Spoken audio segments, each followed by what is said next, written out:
Hej, jeg hedder Jørgen Dormann. Jeg er 56 år gammel, og i dag er jeg taget ud for at vise jer lidt af, hvad det er, jeg også arbejder med til daglig.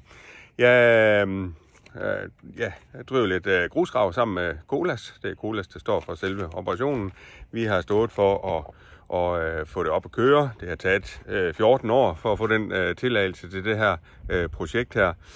Det synes jeg jo er beskæmmende, at ting skal tage så lang tid i Danmark, så det erhvervspolitik betyder meget for mig.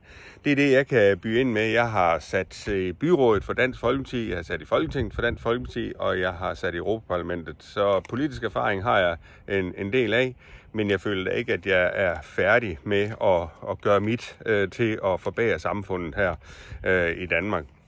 Erhvervserfaring, jamen jeg har noget udlejning, jeg har noget landbrug, jeg er engageret i at importere whisky fra Skotland i noget det her HSG whisky, og så på den måde har jeg en masse erfaring.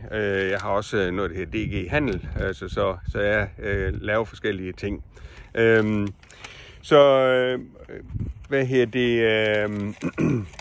Jeg synes jo, som jeg siger med, at erhvervspolitisk er der en skandale i Danmark, at vi jo ikke gør mere for at gøre det attraktivt at drive virksomhed her i Danmark.